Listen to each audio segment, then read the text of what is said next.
কম বেশি প্রায় আমরা সবাই মোচা খেতে ভালোবাসি। আবার সেটা যদি হয় চিংড়ি মাছের দিয়ে তাহলে তো কোনো কথাই হবে না।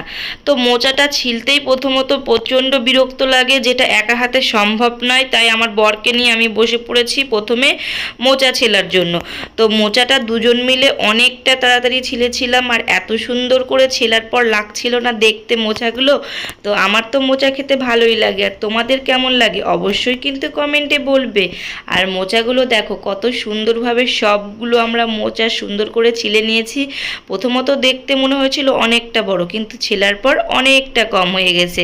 তারপরে সেই মোচাটা আমার বর একটু সুন্দর করে আমাকে কেটে দিল। কাটার পর এবার হচ্ছে আমি সেই মোচাগুলো একদম সুন্দর করে লবণ দিয়ে মাখিয়ে কিছুক্ষণ রাখার পর সেটার মধ্যে কিছুটা জল দিয়ে প্রথমত ফুটিয়ে নিলাম, মানে হাফ সেদ্ধ করে নিলাম।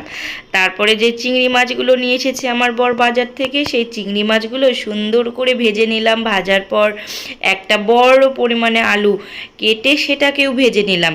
ভাজার পর এবার কড়াইতে আর একটু বেশি তেল দিলাম, কারণ কড়াইটা যে আলু ভাজার তেলগুলো ছিল সেই তেলগুলো তো ছিলই, তার সঙ্গে আরও কিছুটা তেল দিলাম।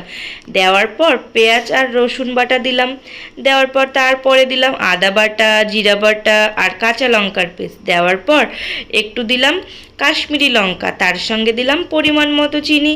এবার দেওয়ার পর সুন্দর করে নাড়াচাড়া করছিলাম, করার পর দিয়ে দিলাম লবণ আর হলুদ। দেওয়ার পর দেখো কত সুন্দর একটা কালার এসেছে।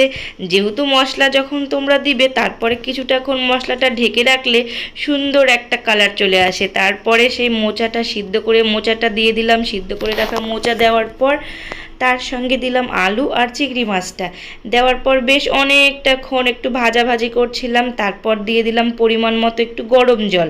গরম জল দিলে মোচাটা একটু হালকা আরও সেদ্ধ হবে। আর তারপরে যেটা দিয়ে দিয়েছি মেন জিনিস, সেটা হচ্ছে একটু চালের গুঁড়ো। চালের গুঁড়োটা দিলে মোচাটা একটু মাখো মাখো হবে। আর লাস্ট দিয়েছিলাম ঘি। তারপরে দেখো তৈরি হয়ে গেল আমার মোচা চিংড়ি। তো তাহলে এবার বলো কেমন লাগলো আমার রান্নাটা।